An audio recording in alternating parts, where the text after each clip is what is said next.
What's up, guys? It's your boy Goblins, and today we're talking about more Dark Souls 3 stuff. So today we're going to be talking about the build guide for that Faith build / I am a Cleric build I just made.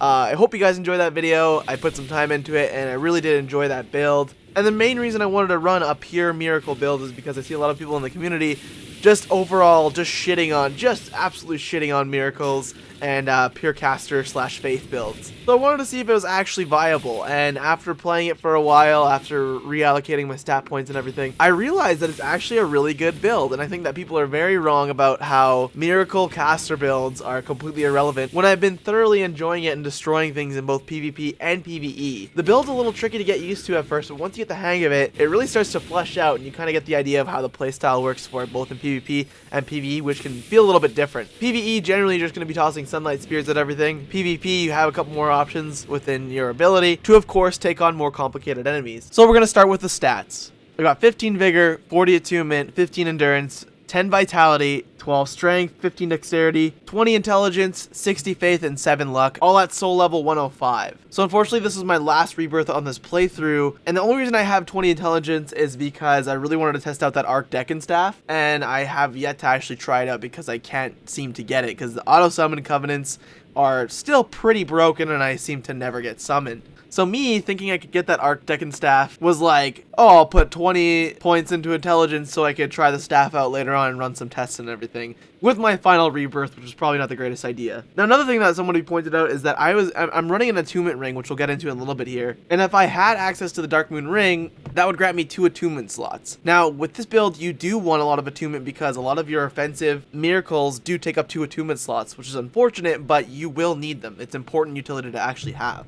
As you guys can see on the bottom right there, I have 7 attunement slots right now, with only 4 spells equipped, and that's because 3 of the spells actually take up 2 slots, except for Sunlight Spear. So that's the only flaw to this pure miracle build, is you're going to be spending points in attunement, and I know a lot of you guys were saying, like, in my last video for Pyromancy, you don't think you'd put as many points into attunement and just kind of work with what you got.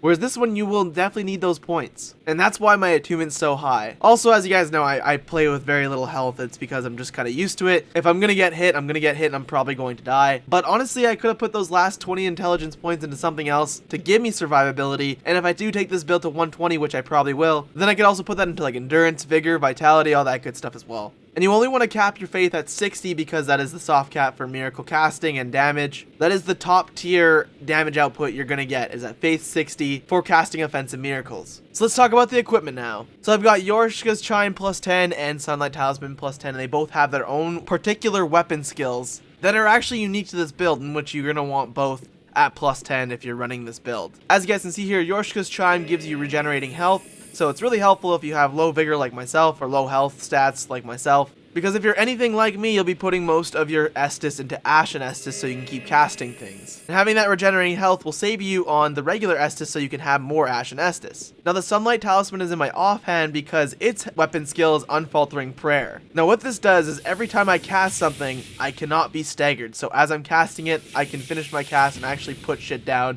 and add the pressure, of course, on, and not worry about getting hit and staggered and getting knocked out of my cast, essentially. Which is very, very, very helpful for PvP, and can be pretty helpful for PvE sometimes as well. Now, the reason I have Yorshka's in my main hand and Sunlight Talisman in my offhand is because Yorshka's Chime just regenerates your health, so all you do is two-hand the Chime really quick, hit the heavy so that you can regenerate health, and then just go back to casting. This also has S scaling for Faith, so you're going to want to use this one because it's going to give you the most damage output on all your offensive miracles as well. Whereas the Sunlight Talisman has Unfaltering Prayer, and in your offhand, it's easier for you to just hit your L2 buttons so that you can cast that Unfaltering Prayer instead of having to like two-hand it or anything. It has a better utility to have it in your offhand, to be honest. And of course, it has A scaling in Faith, so it does less damage than Yorshka's Chime, but Unfaltering Prayer, you know, sacrificing maybe 100 to 50 points of damage or so to get a cast off and not get staggered, it can be worth it sometimes. You'll find yourself in that situation quite often, actually. And they're a nice toss-up because Chimes cast slower than Talismans, so Talismans cast faster, so once again, you're kind of sacrificing that speed for actual full power there. I mean, if you can get hits with Yorshka's Chime, then that's awesome because you're getting max damage, but if you're struggling to get hits, you just switch it up to Sunlight Talisman and hit things with that because it does cast faster. Now, as for the actual aesthetics here, we got Wolnir's Crown, Archdeacon Holy Garb, Conjurator Manchettes, and Maiden Skirt. There's no particular reason I'm using any of these. It keeps my equipment load pretty low. As I mentioned before, guys, I like to have my long distance rolls if I can. It's very, very helpful for my type of playstyle. Otherwise, it's purely fashion souls. You guys can wear whatever you want and have whatever equip load you want. Play the way you want to play, as I mentioned before. But I just think this looks really cool with this build. Now, the rings in this build are also very important because it kind of runs like every other caster build, but a little bit different because you can use anything in this force slot and have some success with that as well. So, of course, you want to have Morn's Ring and Ring of the Sun's Firstborn on for greatly boosting miracles and boosting miracles as a whole because they do stack. Yes, these rings do stack. The only reason I want to say that is because someone actually mentioned that the rings don't stack, and I want to clarify that these rings do stack for sure. And, of course, Sage Ring to shorten spellcasting time. Now, this isn't exactly necessary on this build, especially for PvE, because most miracles cast pretty fast. But the Sage Ring in a miracle build like this is going to give you those extra couple milliseconds, and that will definitely make a difference. But unlike Pyromancy, which has a longer casting time, miracles definitely cast a lot faster. So that's kind of up to you and your discretion. If you guys think you can get shots off without Sage Ring on, then power to you, throw a different ring on. But I would recommend Sage Ring because, like I said, a couple of those milliseconds will make a huge difference. Now, I'm running Deep Ring on my character.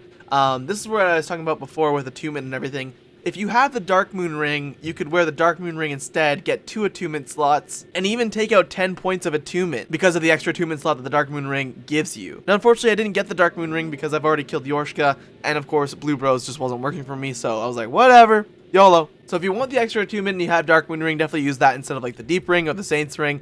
Otherwise, use one of these, gives you that extra Attunement slot, and it will definitely help. Now, other rings I can recommend are Dusk Crown Ring, Red Tearstone Ring, especially if you're using Tears of Denial, which once again we'll get into later, or the Lightning Clutch Ring. So the nice part about this build is you can really throw on whatever ring you want in your fourth slot. Unlike Pyromancy, where you're going to be focusing more on quality damage, where you'd want the Fire Clutch Ring on, because miracles cast so fast, you can really be tossing out tons of damage without the Lightning Clutch Ring. Now, the Lightning Clutch Ring, of course, gives you an extra 50 to 100 points worth of damage, but with the casting speed that miracles do have, you don't necessarily need it, unlike Pyromancies with the Fire Clutch Ring. With Pyromancies, you want to make your shots worthwhile because of the low casting time, how predictable some of the hits can be, and stuff like that, so you want to make every shot count. Whereas with offensive miracles, the Lightning Clutch Ring does help a little bit, but once again, it's not a necessity in this build. But personally, I'm running the Deep Ring just because I need the extra Attunement slot so I can have everything I want equipped, of course, for spells. So now we're going to go over to my favorite testing place, which is the Dilapidated Bridge, just because it has that one mob just like chilling. He's like walking up and down, and he's kind of my favorite dude to test things on. So first I want to show you guys the difference in what the Lightning Clutch Ring does for this build in case you do want to run the Lightning Clutch Ring.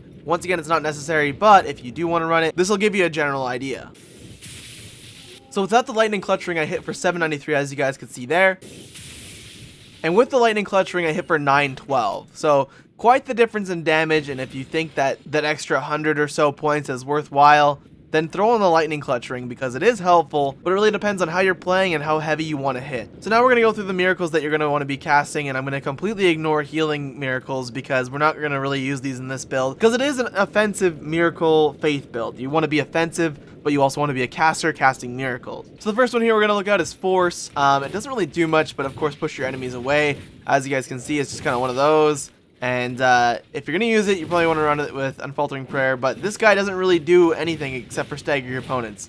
Doesn't do any damage or anything, it just kind of knocks them back like that. So use it if you want to, but it's not really that effective in PvE and PvP.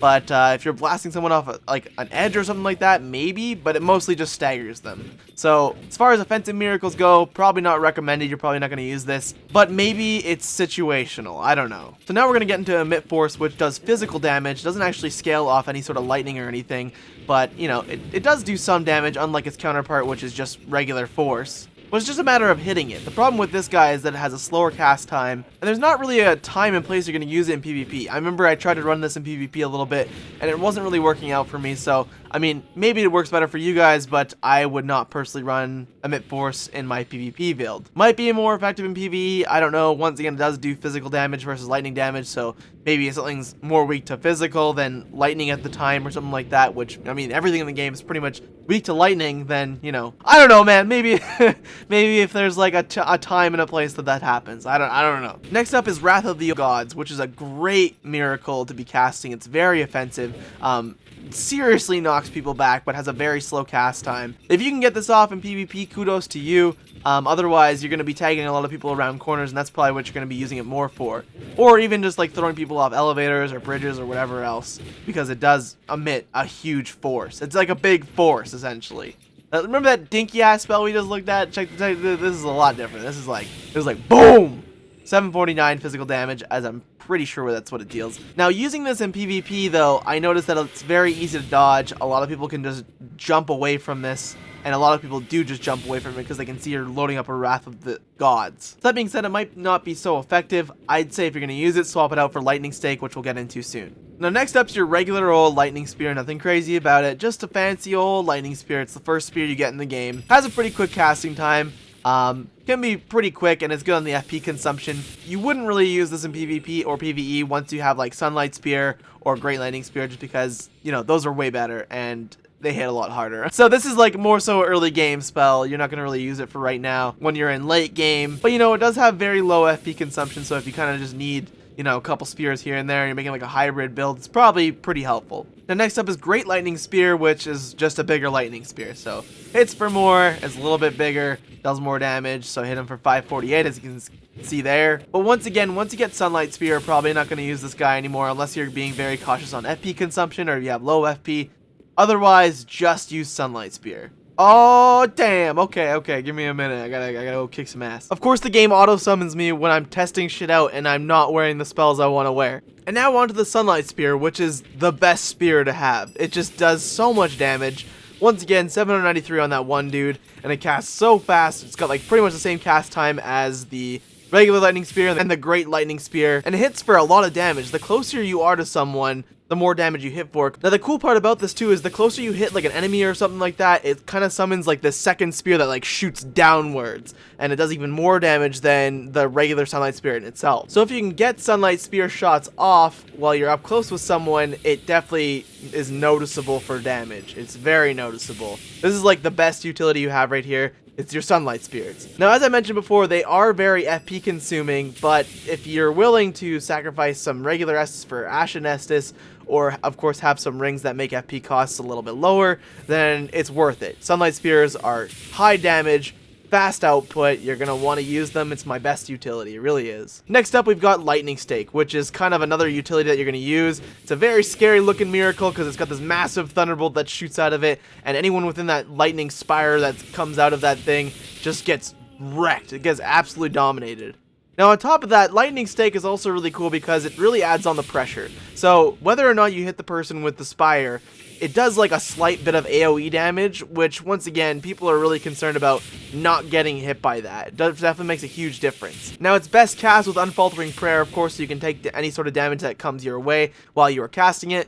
And a lot of the times your opponents will be hugging your face at that point, which then you can just shoot out a Lightning Stake and hopefully hit them in the face. And next up, we've got Lightning Storm, which is one of my favorites. So Lightning Storm is awesome because it completely staggers your opponents. As long as they get hit within that 360-degree radius that shoots out lightning, they get completely stunned. Lightning Storm is awesome because you can literally cast it and follow it up with a Sunlight Spear as long as you get the timing right on that. And as you guys saw in that PvP video, it like really staggers people. It like really staggers people. And I'm assuming depending on their poise, they're either going to be pushed back more or less, but it really all depends. But Lightning Storm does a massive amount of damage and is like the perfect follow-up to a Sunlight Spear or vice versa. Sunlight Spear and Lightning Storm are probably going to be your best things, next to Lightning Stake being like the third best or so offensive miracle to be casting. Once again, similar to Lightning Stake, it just looks big. It's this big ass piece of lightning that people are terrified of, and you can use that to your advantage. I mean, it hits everything within a 360-degree radius. Once again, really good in duels for getting those last hits in. Use it with Unfaltering Prayer if someone's trying to get a last hit on you, and you'll most likely take them out. And last offensive miracle I want to talk about is Divine Pillars of Light, and it only deals physical damage, which once again, if you're running Lightning Clutch Ring, probably not going to hit too hard, but Divine Pillars of Light is great because it has massive stagger ability. Literally launches people in the air, so if you run it with Unfaltering Prayer, you can launch them in the air and of course hurt them. And the physical damage it does do isn't too bad. As you guys just saw, I hit that guy for 720. It still hits pretty hard. In PvP, it literally launches people in the air. They go flying right upwards. and it looks pretty cool. Now, once again, it leaves you pretty vulnerable, which is why you're going to probably want to run Unfaltering Prayer with it, with Tears of Denial, so that you don't die and you can hopefully get your enemies launched into the air and hopefully then take them out with like a Sunlight Spear or something like that. There's some really good follow-ups you can do with Divine Pillars of Light for sure. And the last miracle I want to talk about, which isn't absolutely necessary, but feels pretty necessary after a while, is Tears of Denial. So once you hit 0 HP, Tears of Denial procs, and you don't actually die if you have it active. But it gets taken off after you reach 0 HP, of course. So let's say your enemy gets that last hit in, and you have Tears of Denial active. It puts you down to 1 HP and no further. So it's good for Unfaltering Prayer if you're taking out one guy really quick, with like Lightning Stake or Lightning Storm or something like that, and they're up in your bubble, up in your grill, trying to take you out. If you have it timed right, you can get that last hit in on them. If you have it timed right, you can do some serious damage to someone. And that's why this build also works really well with Red Tearstone Ring if you're running Tears of Denial, because it boosts your attack when your HP is low. So let's say you're about to die, and your Tears of Denial just got procced, and you're already casting a Lightning Storm. That person's probably dead. They're probably gonna die, straight up. So in summary, guys, with this build, you're gonna want to take advantage of your Sunlight Talisman and Yorshka's Chime, or any other Chime or Talisman that you're running, because unlike a dual Pyromancy build with 2 Pyromancy Flames, this build actually has purpose for using the Sunlight Talisman and Yorshka's Chime. Each one does something different. So don't be afraid to be alternating between the two, of course, because Yorshka's Chime's helpful because of the regenerating health, and Sunlight Talisman is good for Unfaltering Prayer. And Unfaltering Prayer is of course really good for keeping your momentum up and keeping the aggression up. So one thing I definitely learned about this build is that running it not so aggressive and kind of just lobbing Sunlight Spears whenever you get the chance to isn't the way it's supposed to be played. Because you have miracles such as Lightning Stake and Lightning Storm, it's meant to be played a little bit more aggressive. So the idea is to apply pressure with Sunlight Spear from a distance, and when they come up close, hit them with a Lightning Stake or a Lightning Storm. Personally, I'd rather hit them with a Lightning Storm because it does stagger them, and I can follow it up with a Sunlight Spear or a Lightning Stake, depending on how close they are. So don't be afraid to take hits because this is an aggressive caster build. That's why Tears of Denial on this build is so important. It gives you that one last opportunity to be hitting enemies right before you die as long as you time it right. I've won a lot of my duels, and I mean like a lot of my duels, by having my Tears of Denial procced and casting Lightning Storm and hopefully timing it at the exact same time that the enemy approaches. And with that, I deal that last bit of damage and of course they go down. So expect to lose a couple duels and die a couple times in PvE even, because this build does take a little bit of practice to kind of understand the miracles and how they cast and their casting speeds and all that stuff. Because this build's miracles do take a little bit of time to get used to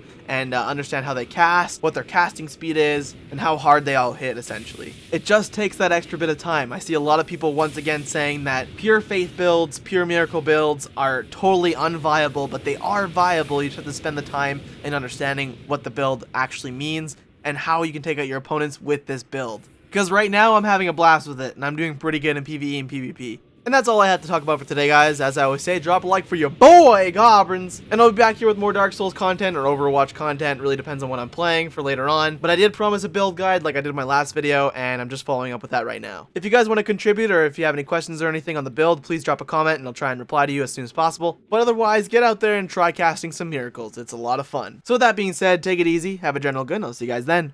Peace out!